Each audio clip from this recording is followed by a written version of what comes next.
여러분 안녕하세요. 김호중 소식을 깊이 있게 전해드리는 채널입니다. 오늘은 여주 소망교도소로 이감된 뒤 18개월째 수용 생활을 이어가고 교도소 이감 뒤 심리상태 안정. 김호중 실제 모습들은 사람들의 증언이라는 제목만 보면 누군가는 고개를 갸웃할지도 모른다. 교도소라는 공간, 수용 생활, 음주사고, 이런 단어들이 줄지어 서 있는 문장 속에서 심리 상태가 안정됐다는 표현은 어딘가 어울리지 않는 것처럼 느껴지기 때문이다. 하지만 실제로 그를 가까이서 지켜본 사람들의 이야기를 하나씩 들어보면 우리가 멀리서 상상하는 것과는 조금 다른 풍경이 서서히 드러난다. 그 풍경 속에 김호중은 추락과 반성을 동시에 껴안은 채 다시 자기 삶의 중심을 찾기 위해 조용히 버티고 있는 한 사람에 가깝다. 무엇보다 이야기의 출발점은 분명하다. 그는 음주운전 사고라는 중대한 잘못을 저질렀고 법원의 판결을 통해 징역 2년 6개월이라는 형을 선고받았다. 한때 TV와 무대를 가득 채웠던 스포트라이트는 순식간에 차가운 비난과 실망의 시선으로 바뀌었다. 그가 담아올리던 무대 위 고음 대신 뉴스 헤드라인에는 사건과 재판, 수용이라는 단어가 올라오기 시작했다. 많은 이들에게 김호중이라는 이름은 더 이상 노래보다 사고를 먼저 떠올리게 하는 무거운 상징이 되어버렸다. 바로 그 지점에서 그의 인생 일막은 사실상 강제로 종지부를 찍었다.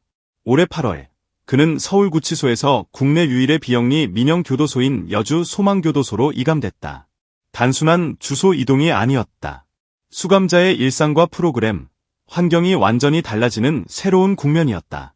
소망교도소는 기독재단이 설립한 곳이라는 점에서 다른 교정시설과는 조금 다른 색채를 가지고 있다. 예배와 성가, 종교 프로그램과 상담이 비교적 활발하게 운영되고 재소자의 회복과 사회 복귀를 강조하는 시스템으로 알려져 있다. 그러나 아무리 환경이 특수하다 해도 교도소는 여전히 교도소다. 자유가 제한되고 규율이 삶을 대신하는 공간이라는 사실은 바뀌지 않는다. 그 안에서 유명 연예인의 이름은 화려한 타이틀이 아니라 때때로 더 큰 부담과 압박이 되곤 한다. 실제로 최근까지도 그의 이름을 둘러싼 이야기는 끊이질 않았다. 가장 크게 회자됐던 사건 중 하나가 바로 교도관의 금전 요구 논란이다.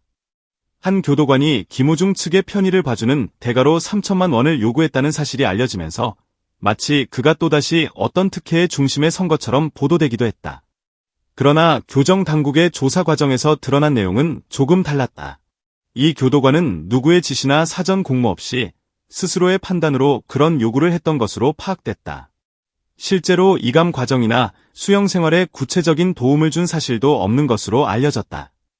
결국 이 사건은 유명 수감자를 둘러싼 왜곡된 욕망과 일그러진 구조의 단면을 보여주는 사례에 가까웠다. 본인은 전혀 개입하지 않았음에도 이름 석자가 기사 제목에 올라가는 순간 사건의 중심에 서버리는 현실. 그것이 바로 유명 수감자가 짊어져야 하는 또 다른 짐이다. 여기에 더해 최근에는 소망교도소에서의 목격담까지 기사로 흘러나왔다. 미국에서 오난인 장로 성가대가 교도소를 방문해 복음 성가 활동을 했고 그 자리에서 세 번째 줄에 앉아있는 김호중을 봤다는 증언이 나왔다. 그는 표정이 좋아 보이지 않고 근심 걱정이 많아 보였다고 말했다고 전해졌다. 이 한 줄은 순식간에 각종 커뮤니티와 기사 댓글에서 증폭됐다. 누군가는 역시 많이 힘든가 보다 라고 안타까워했고 또 다른 누군가는 당연히 반성해야 한다 고 날 선말을 남겼다. 그러나 현장을 직접 본 이들 가운데 일부는 오히려 고개를 젓는다. 수십 명이 한꺼번에 앉아있는 교도소 예배실에서 그것도 짧은 공연 시간 동안 멀리 앉은 한 사람의 표정을 또렷하게 기억해낸다는 것 자체가 과장에 가깝다는 것이다. 실제로 교정당국과 교도소 관계자 그리고 면회를 다녀온 지인들의 전언을 종합하면 그의 현재 심리 상태는 겉으로 떠도는 소문과는 사뭇 다르다.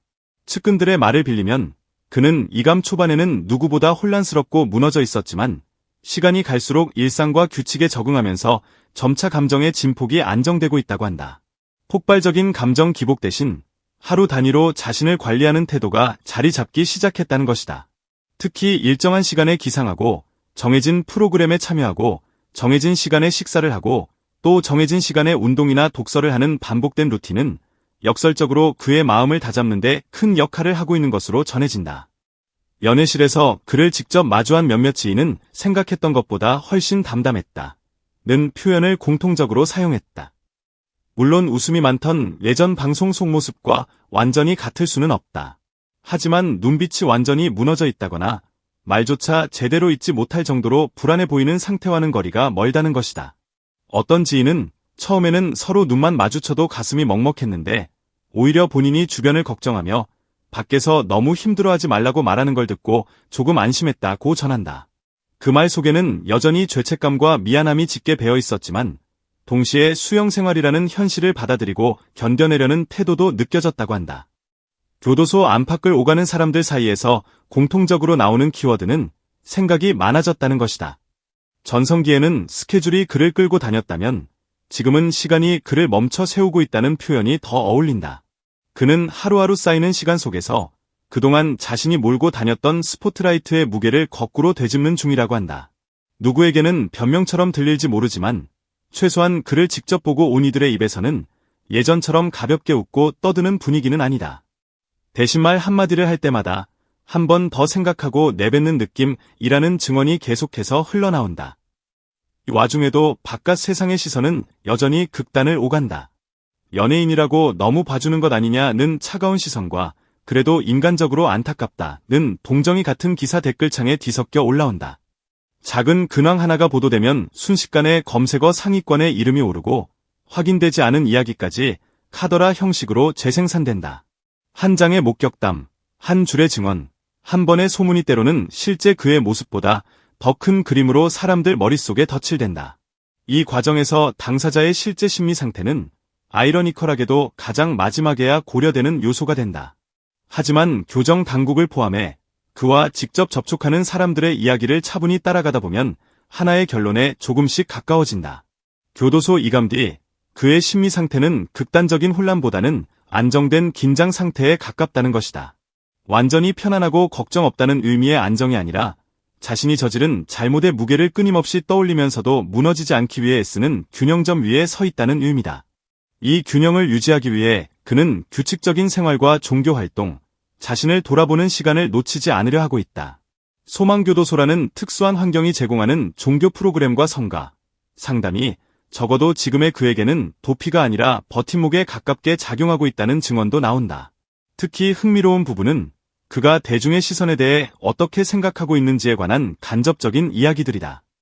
다녀온 지인들은 그가 팬들에 대한 고마움과 동시에 미안함을 여러 번 언급한다고 입을 모은다.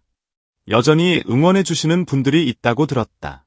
그게 버티는 힘이 되기도 하지만 한편으로는 너무 죄송하다는 식의 말이 자주 오간다고 한다.